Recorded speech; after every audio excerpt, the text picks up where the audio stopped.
Hello and welcome दोस्तों। स्वागत है आपका यूएसएजी साइंस यूट्यूब चैनल में। आप लोग कैसे हैं? उम्मीद करता हूं आप लोग बढ़िया ही होंगे, सही होंगे। चलिए हम लोग अपने वीडियोस को आगे बढ़ाते हुए देखेंगे। सबसे पहले ईथर का फिजिकल प्रॉपर्टीज़ किस तरह से इसका इंक्रीजिंग डिक्रीजिंग जो भी है इसका प्रॉपर्टीज़ है, कौन कौन सा प्रॉपर्टीज़ है वो देखेंगे। फिजिकल प्रॉपर्टीज़ के जस्ट बाद हम लोग शुरू करेंगे दोस्तों केमिकल प्रॉपर्टीज़ किसका, ईथर का ही। क्योंकि हम लोगों ने अल्कोहल और फिनोल को काफ़ी अच्छे तरीके से कर चुका हूँ, हम लोग सारा इसका प्रॉपर्टीज़ देख चुका हूँ, किस तरह से इसको प्रिपेयर किया था वो भी देख चुके थे। हम लोग लास्ट स्टेज में चल रहे हैं दोस्तों इस चैप्टर का, जिसका नाम है अल्कोहल, फिनोल और ईथर, जिसमें भी लास्ट टॉपिक है हमारा ईथर का फिजिकल प्रॉपर्टीज। जस्ट इसके बाद होगा केमिकल प्रॉपर्टीज, उसके बाद ये चैप्टर भी हमारा समाप्त हो जाएगा काफ़ी अच्छे तरीके से। चलिए हम लोग शुरू करते हैं इसका फिजिकल प्रॉपर्टीज।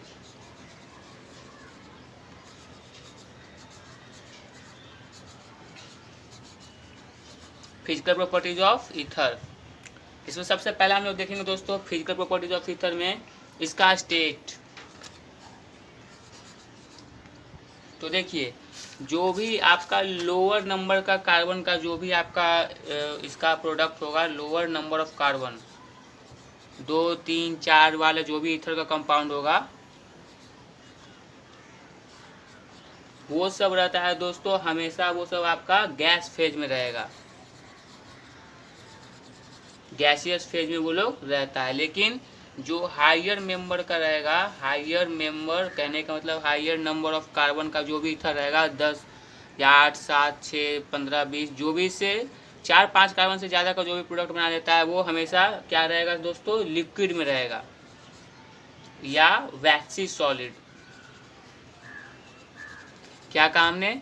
फिजिकल प्रॉपर्टीज का पहला टाइप हमने देखा स्टेट कि इसमें क्या होगा, जो भी ईथर का कंपाउंड बनाने वाला कार्बन होगा अगर कम कार्बन के साथ है तो वो गैसियस फेज में रहेगा, अगर बहुत ज़्यादा कार्बन के साथ है तो वो वैक्सी सॉलिड में रहेगा, अगर बीच में रहा मतलब नॉर्मल कार्बन के रूप में रहा तो वो लिक्विड रूप में। मतलब कि 3-4 कार्बन तक का स्टेट को बोलेंगे गैसियस स्टेट, 4, 5, 6, 7, 8 कार्बन तक का लिक्विड, उससे ऊपर का वैक्सी सॉलिड। आप कह सकते हैं इन्हीं दोनों फेज के बीच में रहता है। ठीक है।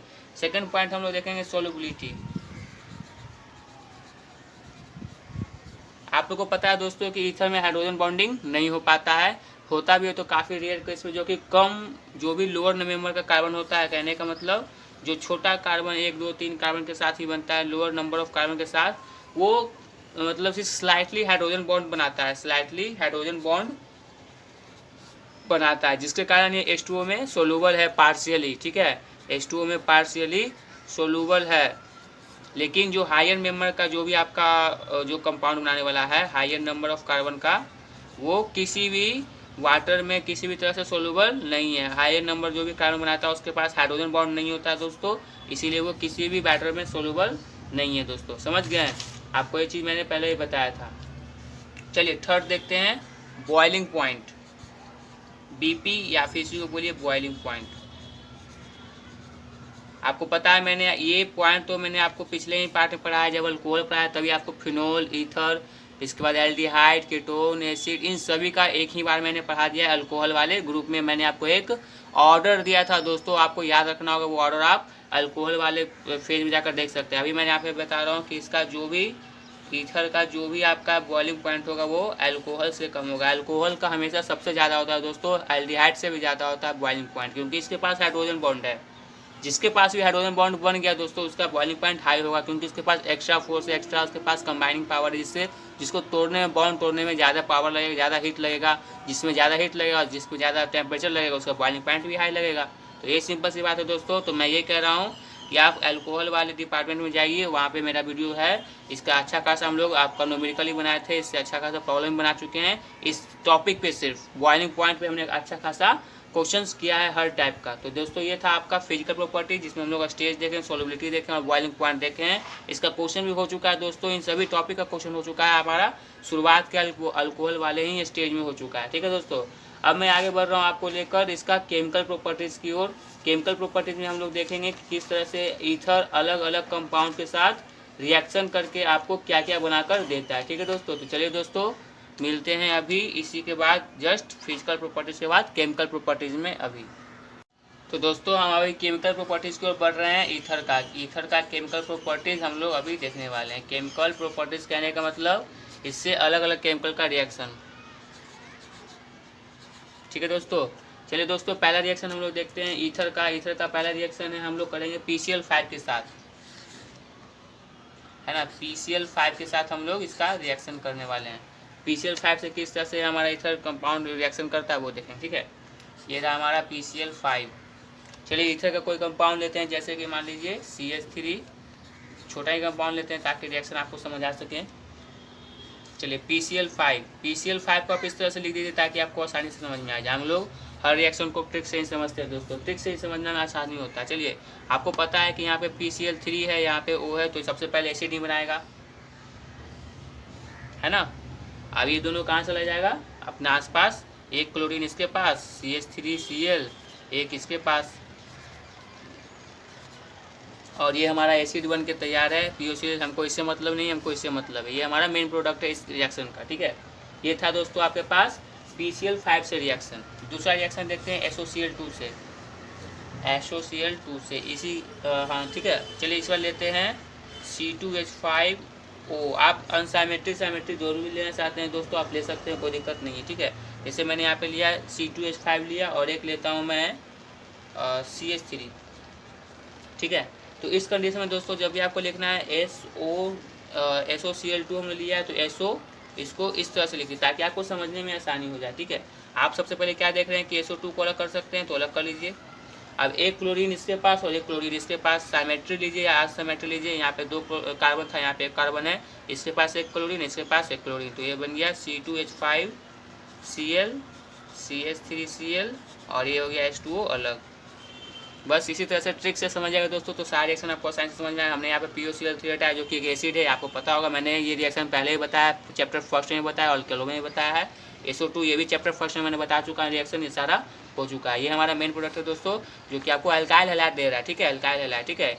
चलिए आगे देखते हैं इसका और भी रिएक्शन है, कुछ अच्छा रिएक्शन भी देख लेते हैं। इसका 2 रिएक्शन हो चुका है दोस्तों।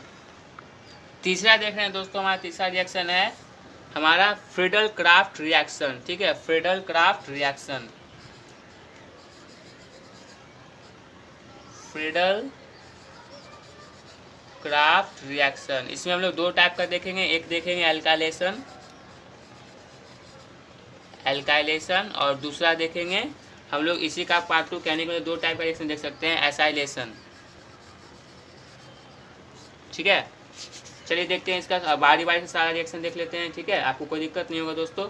चलिए, एक ईथर का कंपाउंड लेने का मतलब होता है, इसमें ईथर आप इस तरह से समझिए, ईथर का एक एनिसोल जिसको बोलते हैं वो कंपाउंड से रिएक्शन होगा, क्योंकि आपका फ्रीडल क्राफ्ट है तो आपको यही होना चाहिए। ये दोस्तों ईथर का ही एक मेजर कंपाउंड जिसको बोलते हैं एनिसोल, इसका नाम है दोस्तों एनिसोल, ठीक है दोस्तों। ये एनिसोल, यहाँ देखिए ईथर है, इधर एक कंपाउंड, एक इधर कंपाउंड, ठीक है। ये रहा आपका एनिसोल। चलिए इसको करवाते हैं रिएक्शन हम लोग फ्रीडल क्राफ्ट रिएक्शन से। कहने का मतलब आपको पता है फ्रीडल क्राफ्ट रिएक्शन में लुईस एसिड होता है AlCl3 के साथ। ये अल्काइलेशन है, तो यहाँ पे कोई अल्काइल हैलाइड का कोई कंपाउंड ले लिए। ये रहा हमारा AlCl3, या फिर दे देगा आपको लुईस एसिड। चलिए घबराने की कोई बात नहीं है दोस्तों, आपको पता है ऑर्थो पारा कॉन्सेप्ट आप इसमें लगा सकते हैं। यहाँ आ रहा है ऑर्थो, और ये रहा आपका पारा पोजिशन। एक हाइड्रोजन लेके ये क्लोरीन लेके चला जाएगा, तो ये Cl यहाँ पे जुड़ जाएगा,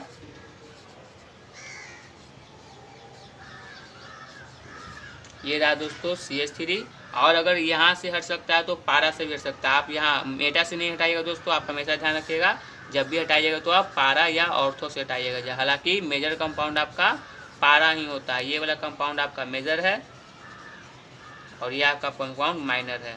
आप दोनों चाहे लिख सकते हैं, और एक बन गया हमारा HCl, वो साइड प्रोडक्ट है, आपकी मर्जी लिख सकते हैं। ये था दोस्तों फ्रीडल क्राफ्ट एल्काइलेशन, जिसमें हमने क्या किया, ईथर वाले कंपाउंड को किसी अल्काइल हैलाइड से रिएक्शन कराया है AlCl3 के प्रेजेंस में। तो ये रहा हमारा दोस्तों एक रिएक्शन हो चुका है। एक रिएक्शन आपको और दिखाता हूँ जिसमें मैं अल्काइलेशन का रूप दिखाता हूँ। ये हमारा एनिसोल,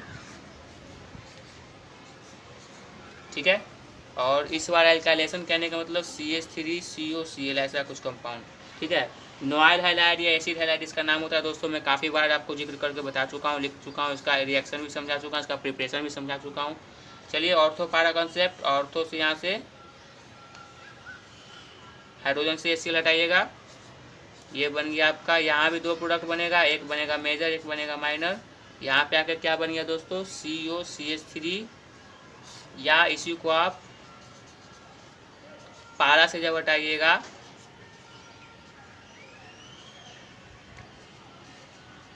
तो ये बनेगा दोस्तों। ठीक है, कहने का मतलब मेरा यह था कि आप यहाँ पे जब भी आपको एनिसोल से रिएक्शन होगा या फिर ईथर के इस तरह का रिएक्शन होगा, AlCl3 आपको दिख जाएगा तो आप समझ जाइए कि ये हमारा फिडेलक्राफ्ट रिएक्शन है, जिसमें आपको करना कुछ नहीं है, बस ऑर्थो या पारा से एक हाइड्रोजन लेकर क्लोरीन को हटाइए, HCl बनने जाएगा अलग, बाकी यहाँ पे जोड़ दीजिए। ऑर्थो पे है तो ऑर्थो पे जोड़िए, अगर पारा पे है तो पारा पे जोड़िए। आप यहाँ या यहाँ इसको बोलते हैं पारा, यहाँ को बोलते हैं ऑर्थो। ये रहा आपका दोस्तों फिडेलक्राफ्ट रिएक्शन, एल्काइलेशन भी और एसाइलेशन भी। ये था आपका एल्काइलेशन और ये था आपका एसाइलेशन। ठीक है दोस्तों, अब मिलते हैं इसके ही जस्ट अगला वीडियो, अगला पार्ट में, जिसमें आप लोग को बताता हूँ मैं किस तरह से एसिड से नाइट्रेशन वगैरह किया जाता है, वो भी मैं अभी आपको अभी बता देता हूँ।